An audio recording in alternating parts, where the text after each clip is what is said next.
तो भाई आज मैं ये जो किताब है साव विद्या या विमुक्तई, इसका जो अगला पार्ट है ये वाला, मैं जानता हूँ कि मैं नहीं जानता।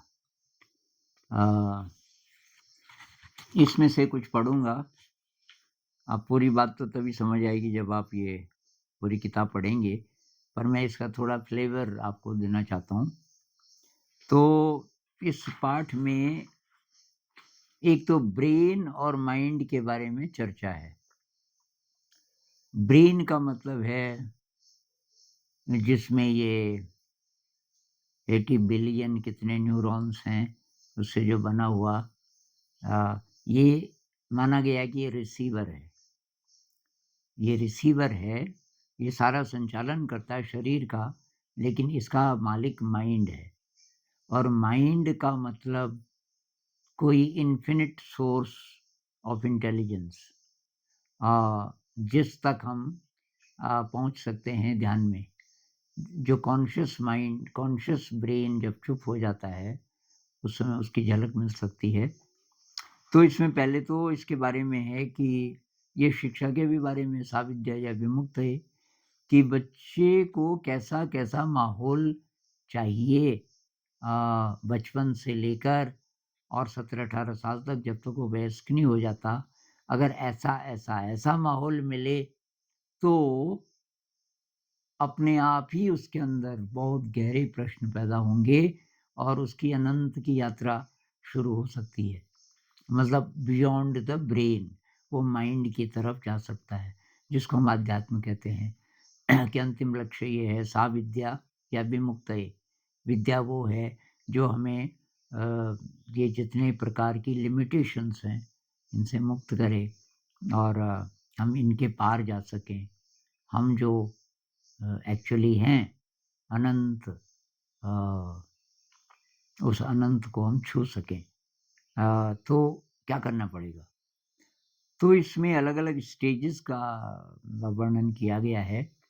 पहली स्टेज है 0 से 4 साल में कैसा परिवेश मिलना चाहिए बच्चे को जन्म से, बल्कि थोड़ा माँ के गर्भ से इसमें बात है। तो मैं थोड़ा-सा पढ़ देता हूँ। इसमें ये डायलॉग है। कुछ लोग हैं 4-5 यूनिवर्सिटी स्टूडेंट्स हैं जो शिक्षा में बहुत ज़्यादा रुचि रखते हैं और एक कोई बुजुर्ग हैं, उनके साथ ये शिक्षा पे डायलॉग है। तो कोई एक पूछता है उनमें से कि शुरू के 4 वर्षों में बच्चे को कैसा परिवेश मिलना चाहिए? तो इसका उत्तर ये बताते हैं, ये जो बुजुर्ग हैं उनको ये गुरुजी बोलते हैं, यहाँ 3 बातें बहुत महत्वपूर्ण हैं: शरीर, इंद्रियां और भाषा। शरीर के विकास के लिए ऐसा परिवेश चाहिए जहाँ बच्चा कई तरह के खेल खेल सके, जहाँ शरीर की विभिन्न गतियाँ संभव हों, जैसे घिसटना, रेंगना, चढ़ना, उतरना, कूदना, फांदना, झूलना इत्यादि, और जहाँ मांसपेशियों पर बच्चा नियंत्रण पाना सीख सके। ऐसा परिवेश चाहिए, मतलब फिजिकल एनवायरनमेंट ऐसा चाहिए कि बच्चा ये सब कर सके। उसका जो शरीर है ये इन विभिन्न मुद्राओं में, मतलब वो घिसट सके, रेंग सके, चढ़ सके, उतर सके। अब आप कल्पना कीजिए कि किसी बहुत बड़े शहर में किसी फ्लोर पे, 3rd 4th फ्लोर पे आपका जो फ्लैट है, और आप बच्चे को ना तो घिसटने देते, ना रेंगने देते। बच्चे को छोड़ दिया जाए तो ये सब करना चाहता है। चढ़ने उतरने के लिए कुछ नहीं है, कूद नहीं सकता, फांद नहीं सकता, झूल नहीं सकता, तो उसकी ग्रोथ ठीक से नहीं होगी। ना केवल मांसपेशियों की बल्कि ब्रेन की, हर चीज ब्रेन से जुड़ी हुई है। इंद्रियों का विकास शरीर के विकास से जुड़ा है और इन दोनों का विकास मन के विकास से जुड़ा है। इसलिए शरीर, इंद्रियां व मन के बारे में अलग-अलग भी चर्चा करनी होगी और इन तीनों को समग्र दृष्टि से भी देखते रहना होगा। अब बहुत इंटरेस्टिंग है, इंद्रियों को क्या चाहिए इस उम्र में?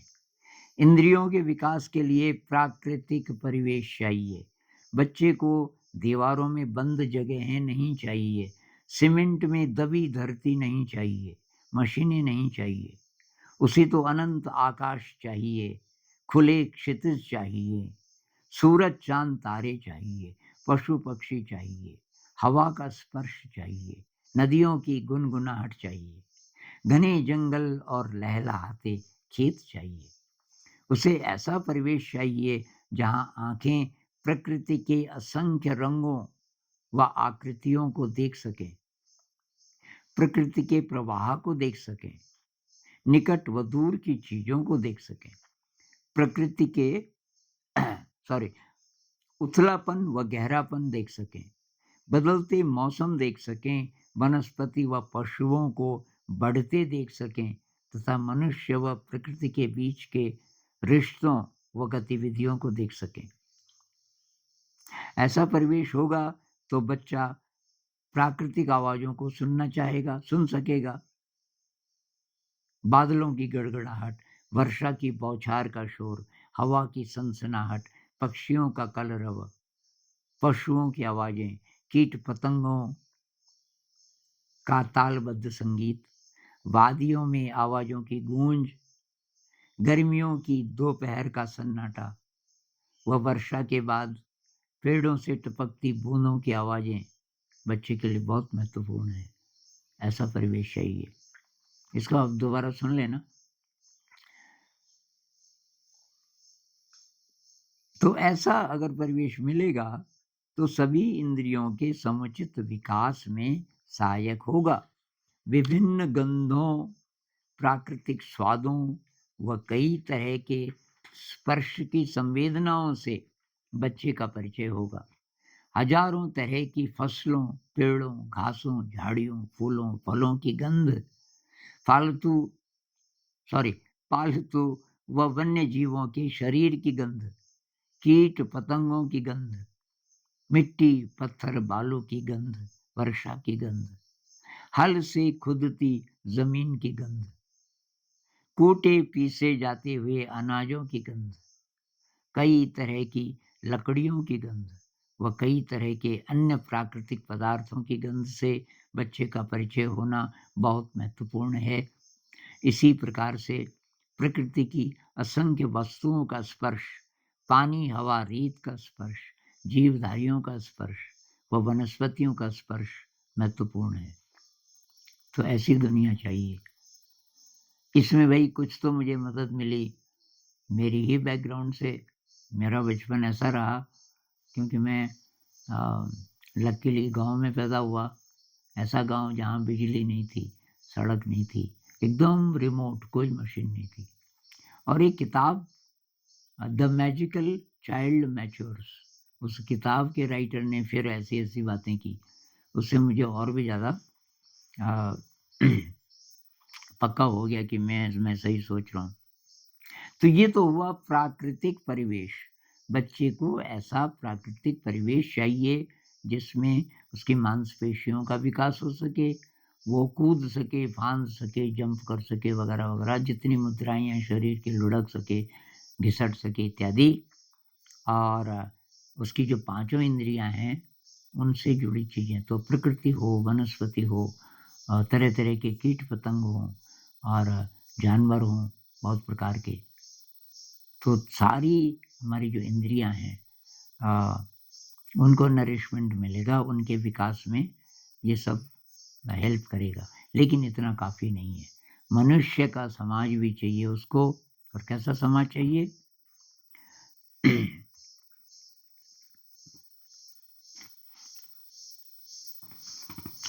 ऐसा समाज चाहिए कि उसको अच्छे संस्कार दे सके। और भाषा भी सीख रहा है, उसके लिए भी मनुष्य का ही समाज चाहिए। एक तो भाषा का परिवेश अच्छा होना चाहिए। बच्चे को भाषा का ऐसा परिवेश चाहिए जहां वह लोगों की विभिन्न स्थितियों में भाषा में अभिव्यक्त करते हुए देख सुन सके, वह लोगों के साथ संवाद कर सके। बच्चे के लिए भाषा की विविधता बहुत महत्वपूर्ण है। बच्चा विविध प्राकृतिक वस्तुओं, स्थितियों से भाषा का रिश्ता जान सके, विभिन्न भावों, संवेदनाओं से भाषा के जुड़ाव को आत्मसात कर सके। ऐसा परिवेश चाहिए।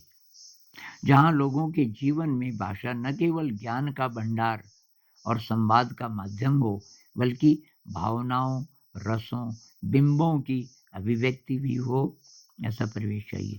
एक्चुअली एक कम्युनिटी चाहिए उसको, एक हो सके तो माइंडफुल कम्युनिटी। और